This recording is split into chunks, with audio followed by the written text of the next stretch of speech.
보이지 않는 통제 불능 상태 지금 이 순간 여러분의 뇌 안에서 벌어지는 충격적인 진실을 공개하려 합니다.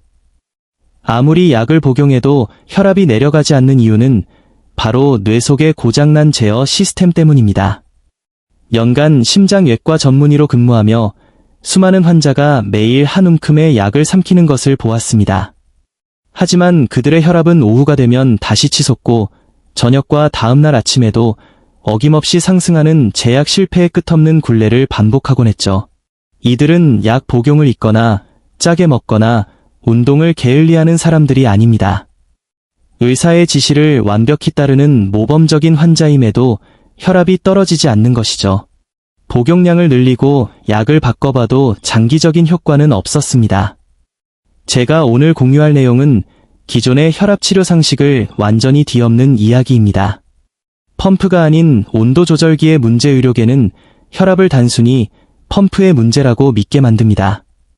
심장이 너무 강하게 펌프질을 하거나 동맥이 딱딱해졌으니 약물만이 해결책이라는 논리죠. 하지만 저는 수많은 뇌 스캔 데이터를 통해 진짜 원인을 목격했습니다. 이것은 펌프의 결함이 아니라 온도 조절기의 고장입니다. 뇌간 깊숙한 곳에 위치한 제어 센터가 혈압 상승을 감지하는 능력을 상실한 것입니다. 실내 온도가 35도까지 치솟는데 온도 조절기는 25도에 고정되어 계속 히터를 가동하는 것과 같습니다.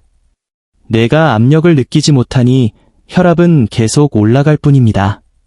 오늘 영상을 끝까지 보시면 약물이 효과가 없는 이유와 뇌간의 구체적인 고장 부위, 그리고 무엇보다 5분도 걸리지 않는 두 가지 손기술로 이 제어 시스템을 초기화하는 방법을 배우게 될 것입니다.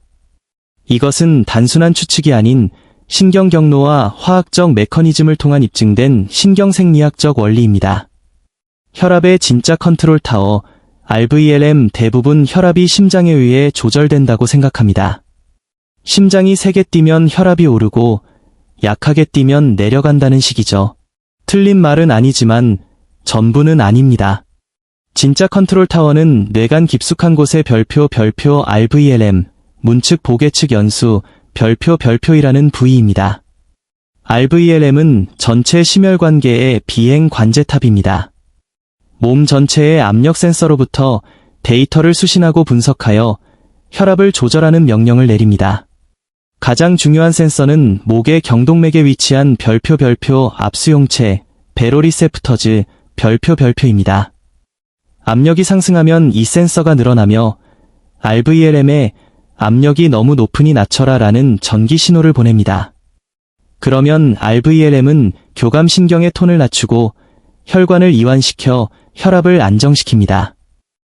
이 압수용체 반사 회로가 24시간 내내 약물 없이도 혈압을 자동으로 유지해야 정상입니다. 노화와 압수용체 반사 부전 문제는 노화입니다. 경동맥의 압수용체는 영원히 유연하지 않습니다. 50세 전후로 동맥벽이 딱딱해지고 칼슘이 침착되면서 탄력을 잃는 동맥경화가 진행됩니다. 센서가 박힌 혈관 벽이 뻣뻣해지면 압력 변화에 맞춰 적절히 늘어날 수 없습니다. 마치 두꺼운 가죽 장갑을 끼고 질감을 느끼려는 것과 같아서 압력 정보를 제대로 감지하지 못합니다. 이것이 바로 별표 압수용체 반사부전 별표이며 혈압약이 듣지 않는 숨겨진 이유입니다. 68세 은퇴 엔지니어 리처드 씨의 사례를 보십시오. 그는 처음엔 약 한 알로 조절되었으나 5년 만에 4알의 약을 복용하게 되었습니다. 아침 혈압은 정상이지만 오후와 저녁엔 170을 넘나들었죠. 검사 결과 그의 압수용체는 거의 기능을 상실한 상태였습니다. RVLM이 데이터 없이 눈을 가린 채 비행하며 보호 기전으로 교감신경톤을 계속 높게 유지하고 있었던 것입니다. 약물과 뇌의 신경학적 전쟁. 리처드 씨는 치료 저항성이 있었던 게 아니라 제어 회로가 고장난 상태였습니다. 압수용체가 고장나면 RVLM은 정상 혈압의 기준점을 잃어버립니다. 속도계가 0에 고정된 차를 운전하는 것과 같습니다. 뇌는 피드백이 없으면 이를 비상 상황으로 간주하고 혈압을 계속 높게 유지합니다. 의사는 혈압이 높으니 약을 증량합니다. 강제로 혈압을 낮추면 이미 둔감해진 압수용체는 이를 별표 위험한 저혈압 별표로 오해하고 왜곡된 신호를 보냅니다. 공황 상태에 빠진 RVLM은 아드레날린을 쏟아부어 혈관을 수축시키고 심박수를 높입니다. 결국 약물과 뇌의 생존 본능 사이에서 신경학적 전쟁이 벌어지고 본능이 항상 승리합니다. 이것이 5알, 6알의 약을 먹어도 혈압이 잡히지 않는 이유입니다. 약은 펌프를 공격하지만 고장난 온도 조절기가 계속해서 약효를 무력화하기 때문입니다. 시스템 초기화 첫 번째 기술 비상 브레이크 제약 모델에는 압수용체를 고치는 약이 없지만 신경 경로를 자극해 RVLM을 직접 진정시키는 방법은 있습니다. 첫 번째 기술 비상 브레이크 이머전시 브레이크 이 기술은 교감 신경계를 즉각 차단하여 30초 안에 급격한 혈압 상승을 멈춥니다. 왼손 엄지와 검지 사이의 도톰한 부위인 별표 합곡혈, 리사, 별표를 찾으십시오. 이 부위의 근육을 관통하는 요골신경과 정중신경을 강하게 압박합니다. 방법, 오른손 엄지는 검지는 손바닥 쪽 아래에 대고 꽉 집으십시오.